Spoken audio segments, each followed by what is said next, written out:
আদর্শ রাষ্ট্র হিসেবে গড়িয়া তুলিতে পারি। আমরা দীর্ঘদিন ধরে বৈষম্যবিরোধী ছাত্র আন্দোলনের পর 5 আগস্টের পরে আমাদের নেতা জনাব তারেক রহমান উনি আমাদেরকে নির্দেশ দিয়েছিলেন সাধারণ মানুষের সাথে মিশে গিয়ে 17 বছর যেমনটি করে স্বৈরাচারী শেখ হাসিনা এবং নারায়ণগঞ্জে একজন গডফাদার ছিলেন শামীম ওসমান, নারায়ণগঞ্জের মানুষকে জিম্মি করে রেখেছিলেন, সেই জিম্মি দশা থেকে কীভাবে মুক্ত করা যায় তাদেরকে, আমরা সেটা একটু করে কাজ করার মাধ্যমে সেটা চেষ্টা করেছি। আমরা বিভিন্ন সময় বিভিন্ন কর্মসূচি হাতে নিয়ে থাকি। সেই কর্মসূচিগুলো এরকম হয়ে থাকে যেগুলো হচ্ছে সাধারণ মানুষ তারা কিভাবে এই 17 বছর কষ্ট করেছে এবং অনেক সময় সেই কষ্ট চাপা ক্ষোভ তারা প্রকাশ করতে পারে না, সেটা আমরা আমাদের কর্মসূচির মাধ্যমে এবং আমাদের দলীয় নেতাকর্মীরা আমরা বিভিন্ন সময় বিভিন্নভাবে বিভিন্ন মানুষের ধারে গিয়ে সাধারণ মানুষের সাথে কথা বলে যে জিনিসগুলো আমরা পেয়েছি সেটি হচ্ছে যে নারায়ণগঞ্জের মানুষ সবচেয়ে বড় সমস্যা হচ্ছে জলবদ্ধতা।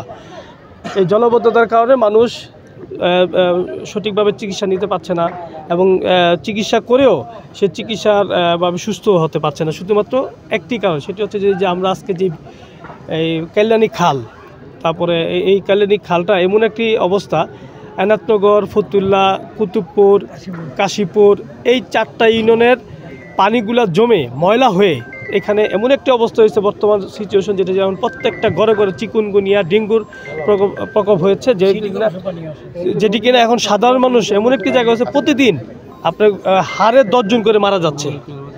তো সবচেয়ে বড় বিষয় হচ্ছে দীর্ঘ 17 বছর আমাদের এই নারায়ণগঞ্জে একজন গডফাদার ছিলেন যিনি কিনা সারা বাংলাদেশে সন্ত্রাসীর একটি শহর হিসেবে পরিচিত করে দিয়েছিলেন, যে শামীম ওসমান।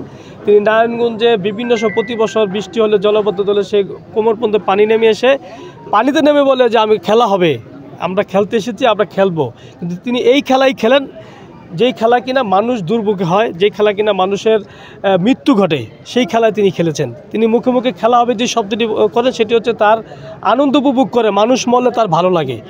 তা আমি মনে করি যে এইখান থেকে আমাদের বের হওয়া উচিত। আজকের পরে এখানে যে ডাম্পিংটা ছিল, ময়লা ফেলার যে ডাম্পিংটা ছিল, আজকের পরে এখানে এই এলাকার সকল মানুষ আমাকে সহযোগিতা করছেন এবং আমাকে বলছে যে রনি তুমি উদ্যোগ নাও, আমরা তোমার পাশে থাকবো। এবং আপনার দেখবেন এই এলাকার সবাই আজকে আসছে, এই এলাকার কোনো ময়লা এখানে আর তারা ফালাতে দিবে না।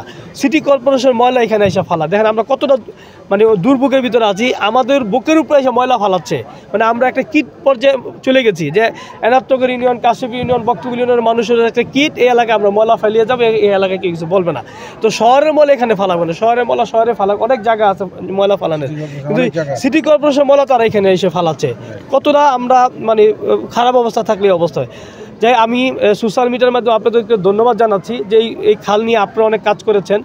এখানে শরীফ ভাই আছে, তারপরে স্বপন ভাই আছে, আপনারা অনেক কাজ করেছেন, নোমান ভাই আছে। এই খাল নিয়ে আপনারা অনেক দীর্ঘ সময় কাজ করার ফলে আপনাদের মাধ্যমে আমাদের দৃষ্টিগোচর আমাদের হয়েছে, আমাদের একটু হলো বুদ্ধিলোভ হয়েছে যে এই কাজটা আমাদের উদ্যোগ নেওয়া উচিত, যার ধরুন আপনাদের মাধ্যমে আমরা উদ্যোগ নিয়েছি এবং সেটা ইনশাল্লাহ সম্পূর্ণ না হওয়া পর্যন্ত আমি কাজটি এখানে আমরা কাজ করে যাব। এবং এই খাল পরিষ্কার না হওয়া যতদিন লাগে এই খাল পরিষ্কার করতে, আমরা ততদিন এটার জন্য কাজ করতে চাই এবং আমাদের পাশে বিডি ক্লিনও থাকে।